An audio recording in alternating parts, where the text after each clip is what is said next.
Hello friend. मैं मोहित पुनेठ आप सबका स्वागत करता हूं आपके अपने चैनल टेक्स गपशप में। आज के इस वीडियो में हम डिस्कशन करेंगे 3B के जीएसटीआर 3B के रिवीजन के रिगार्डिंग। क्या 3B को रिवाइज करने का कोई प्रोविजन है, इसके रिगार्डिंग क्या डिसीजंस पास हो चुके हैं, क्या जजमेंट्स आ चुकी हैं। इसके लिए हम दो जजमेंट्स को आज डिस्कस करेंगे। एक हाई कोर्ट की जजमेंट रहेगी और एक सुप्रीम कोर्ट की। और सुप्रीम कोर्ट में देखेंगे किस तरीके से उस जजमेंट को जो है चेंज किया गया।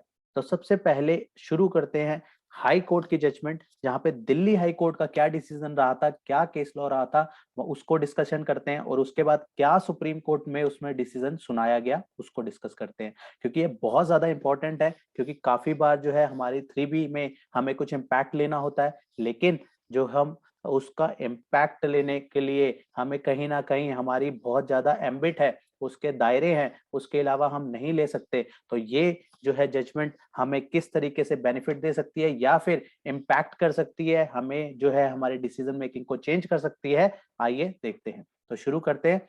तो इसके लिए हमें जो है जजमेंट सबसे पहले दिल्ली हाई कोर्ट की वो जजमेंट रेफर करनी होगी, जो कि 5 मई 2020 को जो है डिसाइड करी गई थी। 5 मई 2020 को जो है दिल्ली हाई कोर्ट में Bharti Airtel versus union of India का जो है डिसीजन जो है यहाँ पे लिया गया था।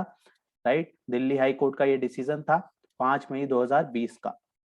तो इस डिसीजन में बेसिकली ये हमने दोनों जो है देख लिया कि यूनियन भारती एयरटेल, इसमें बेसिकली इस जजमेंट में क्या कहा गया। इस जजमेंट में इशू ये था, इस जजमेंट में बेसिकली स्टार्टिंग दौर का जुलाई से लेकर सितंबर की अगर हम बात करें, तो जुलाई 2017 से सितंबर 2017, जो कि second quarter for the financial year 17-18, जो कि स्टार्टिंग थी, बिल्कुल बिगनिंग थी जीएसटी की। वहां पे जो है उस टाइम पे रहा क्या कि काफी ज्यादा जो है इनपुट टैक्स क्रेडिट जो है एसएससी ने नहीं लिए। वहां पे एसएससी ने जो है पेटिशनर ने जो है ये अपील करी कि क्योंकि उस टाइम पे ना 2A की अवेलेबिलिटी थी और नया नया मैकेनिज्म था, तो उस टाइम पे जो है उन्होंने जो अपना इनपुट टैक्स क्रेडिट बुक किया वो जो है प्रोविजनल बेसिस पे जो है क्रेडिट बुक किया, जो कि उन्होंने एक्चुअल क्रेडिट से जब उन्होंने बाद में एनालाइज किया, उन्होंने बाद में डिस्कवर किया कि जो अक्टूबर 2020 में डिस्कवर किया कि जो हमने इस पीरियड में जो क्रेडिट बुक किया था वो हमने कम बुक किया है, हमने वो क्रेडिट कम बुक किया है। तो जो एक्सेस क्रेडिट जो क्रेडिट रह गया, उसकी वजह से, उसका क्रेडिट ना लेने की वजह से जो है एक्सेस पेमेंट करनी पड़ी बाय कैश, जो कि अप्रोक्सीमेट 293 करोड़ की जो है पेमेंट एक्सेस करनी पड़ गई। तो इसके लिए पिटिशनर ने जो है हाई कोर्ट तक जो है अपील फाइल करी और वहां पे रिक्वेस्ट करी कि वहां पे रिवीजन का जो है मौका दिया जाए, और ताकि ये जो क्रेडिट जो रह गया है उसका जो है बेनिफिट लिया जा सके। उसने अपने ग्राउंड्स में सारे ग्राउंड्स रेज करे कि उस टाइम पे जीएसटीआर 2A अवेलेबिलिटी नहीं थी, ना कि जीएसटीआर 2 जीएसटीआर 3 जो है ऑपरेशनल रहे, वो तो टिल डेट भी ऑपरेशनल नहीं है, लेकिन वहां पे 2A की भी उस टाइम पे हमारे पास फैसिलिटी नहीं थी। तो वहां पे सारे ग्राउंड्स उन्होंने रेज करे कि किस तरीके से जो है हमारे को ये फैसिलिटीज ना होने की वजह से जो है हम जो है सही क्रेडिट जो है नहीं ले पाए, और वहां पे अपील करी कि आप जो है अलाउ कीजिए कि जीएसटीआर 3B को जो है जहां पे आईटीसी कम बुक किया है उसको रिवाइज कर दिया जाए। तो वहां पे दिल्ली हाई कोर्ट का बेसिकली डिसीजन यही रहा। उसके बाद एसएससी के फेवर में इसका डिसीजन सुनाया गया। यहाँ पे पीरियड जो था जुलाई 2017 से जो है सितंबर 2017, इन 3 महीने का जो है पीरियड था, जिसको हम कहें second quarter for the financial year 17-18। और जो ट्रैक हुआ जब पता लगा वो अक्टूबर 2018 में पता लगा। तो उसके बाद जो इसके अगर हम क्रक्स पार्ट में चले, क्योंकि काफी लंबा जो है ये डिसीजन है, इसका मैं जो क्रक्स पार्ट है वो आपको बता देता हूँ, और किस तरीके से इसमें अब बदलाव करे गए हैं फिर हम वो देखेंगे। इसलिए ये पुरानी चीज जानना इसलिए जरूरी है, क्योंकि हमें जब बेस क्लियर होगा तभी हम आगे का जो है इसमें जो क्या चेंजेस करे गए वो हम जान सकेंगे। तो यहाँ पे बेसिकली क्रक्स यही निकला कि वहां पे high court, Delhi high court ने जो है बेनिफिट दिया एसएससी के फेवर में, और वहां पे अलाउ कर दिया गया। यहाँ पे लिखा है we allow the present petition and permit the petitioner to rectify to rectify GSTR 3B। यहाँ पे अलाउ किया गया, दिल्ली हाई कोर्ट ने अलाउ किया कि ठीक है आप अपनी जीएसटीआर 3B को रिवाइज कीजिए, और यहाँ पे 2 हफ्ते का जो है टाइम उनको दिया गया कि 2 हफ्ते के अंदर जो है अपनी रेक्टिफाइड जीएसटीआर 3B जो है आप फाइल कर दीजिए, और उसको कंडीशन जो है कंसिडर्ड कर दिया जाएगा, राइट।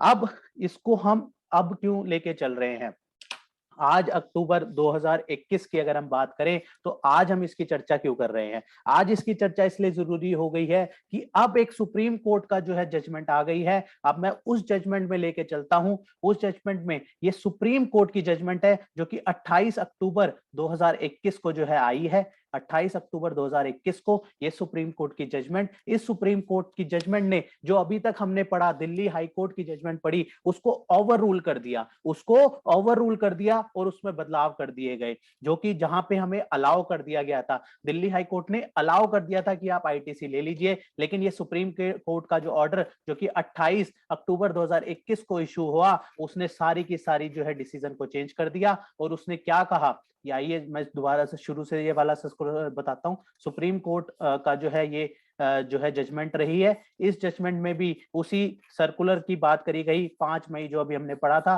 5 मई 2020 में जो जजमेंट दिल्ली हाई कोर्ट का था, उसी की बात करी गई कि दिल्ली हाई कोर्ट का जो वहां पे जजमेंट था, जहां पे अलाउ कर दिया गया था कि आप रिवाइज कर लीजिए और 2 हफ्ते का टाइम दिया गया था, वही सारी बातें पहले इस जजमेंट में करी गई कि जुलाई से सितंबर तक का पीरियड जो भारतीय एयरटेल वाला जो केस था, उसमें जो है अलाउ कर दिया गया अपेलेंट को कि वो रेक्टिफाई कर सकता है अपनी 3B। तो इसमें जो है इसके बाद यहाँ पे केस ग्राउंड्स दिए गए कि अगर वहां पे अगर एसएससी को लेना था क्रेडिट, तो वो अपने बुक्स ऑफ अकाउंट्स के अकॉर्डिंग जो है क्रेडिट बुक करता, इंस्टेड ऑफ प्रोविजनल बेसिस पे उसने क्रेडिट बुक किया। वहां पे उसको कहीं पे भी मना नहीं था कि वो अपनी बुक्स ऑफ अकाउंट्स के हिसाब से नहीं ले सकता। उस टाइम पे माना 2A अवेलेबल नहीं था, लेकिन वहां पे बुक्स ऑफ अकाउंट्स के अकॉर्डिंग तो वो क्रेडिट ले सकता था। फिर भी उसने बुक्स ऑफ अकाउंट्स के क्रेडिट नहीं लिया, इस वजह से उसकी tax liability, input tax credit जो है कम आया, और इनपुट टैक्स क्रेडिट होने की वजह से जो है उसकी टैक्स लाइबिलिटी अराइज हुई। उसको क्रेडिट और उसको कैश लेजर के थ्रू 923 करोड़ की लाइबिलिटी उसकी अराइज हुई। लेकिन अगर वो बुक्स ऑफ अकाउंट्स के अकॉर्डिंग ले लेता तो उसको क्रेडिट जो है अपनी लाइबिलिटी अराइज नहीं होती, और उसको इस रिवीजन की भी जरूरत नहीं पड़ती। तो यहाँ पे कहीं ना कहीं दोबारा से एसएससी का ही डिफॉल्ट जो है करार दिया गया। और यहाँ पे इस ये जो 52 पेजेस की जो सुप्रीम कोर्ट की जजमेंट आई है, ये इसने उस जजमेंट को ओवर रूल कर दिया। यही जो मैंने शॉर्ट पे आपको रीजनिंग बताई, तो ये यहाँ पे रीजनिंग जो है दी गई। पहले पूरा का पूरा दिल्ली हाई कोर्ट का जो जजमेंट जो पहले हमने देखा था उसके बारे में बताया गया, और वहां पे उसमें फिर बाद में अपना कंक्लूजन दिया गया कि वहां पे जो है बुक्स ऑफ अकाउंट्स के बेसिस पे तो है एसएससी को क्रेडिट लेना चाहिए था, क्योंकि प्रोविजन भी वही कहता है, लेकिन उसने नहीं लिया। इस वजह से उसकी टैक्स लाइबिलिटी जो है ज्यादा अराइज हुई, और उसको कैश लेजर से 923 करोड़ जो है पे करने पड़ गए। तो इसमें जो है कहीं ना कहीं एसएससी का डिफॉल्ट रहा। तो यही सुप्रीम कोर्ट के ने जो है अपनी जजमेंट में कहा। और लास्ट में मैं क्रक्स में लेके चलता हूं, क्योंकि ताकि आपका भी टाइम सेव हो, इसलिए मैं पूरी की पूरी, इतनी बड़ी जजमेंट हम पढ़ेंगे तो टाइम आपका भी वेस्ट होगा। तो इसलिए इसका क्रक्स को समझना बहुत जरूरी है, क्योंकि ये जीएसटीआर 3B की रिवीजन से रिलेटेड है, बहुत इंपॉर्टेंट चीज है। तो वहां पे इसका क्रक्स ये निकला कि यहाँ पे सुप्रीम कोर्ट ने जो है उस जजमेंट को जो है, उस ऑर्डर को जो है सेट असाइड कर दिया, उस हाई कोर्ट के ऑर्डर को जो है सेट असाइड कर दिया। और उसने कह दिया कि जो भी हाई कोर्ट की जो डिसीजन था उसको डिसमिस कर दिया गया। जो दिल्ली हाई कोर्ट का जो डिसीजन था उसको सुप्रीम कोर्ट ने जो है डिसमिस कर दिया, और उसने कहा कि इस तरीके से रिवीजन जो है 3B की अलाउड नहीं करी जाएगी। तो हमें इस बात का ध्यान रखना है, इसलिए हमें अपनी 3B जब भी हम इम्पैक्ट ले रहे हैं तो हमें रूल 36(4) का भी इम्पैक्ट देखना है, सेक्शन 16, 17, 18 का भी इम्पैक्ट देखना है, क्योंकि सारी चीजें हमें जो है इनपुट टैक्स क्रेडिट की जो है प्रॉपरली लेके जो है अपनी रिटर्न फाइल करनी है। क्योंकि कहीं ना कहीं इस तरीके का अगर हमारे पास लैक आया तो बाद में जो है उसकी एडजस्टमेंट कर पाना बहुत ज्यादा मुश्किल हो जाता है, राइट। तो इसलिए ये बहुत ज्यादा इंपॉर्टेंट जजमेंट थी, आपके साथ शेयर करना बहुत जरूरी था। तो हमने देखा कि दिल्ली हाई कोर्ट की जजमेंट को सुप्रीम कोर्ट ने ओवररूल कर दिया, और 3B की रिवीजन का जो प्रोविजन जो यहाँ पे अलाउ करा गया था, 2 वीक का टाइम भी दिया गया था, उसको डिसमिस कर दिया गया, राइट। तो आज इसी डिस्कशन के साथ इस वीडियो को क्लोज करते हैं, मिलते हैं फिर नेक्स्ट वीडियो में नेक्स्ट टॉपिक के साथ। टिल देन बाय बाय, जय हिंद, जय भारत।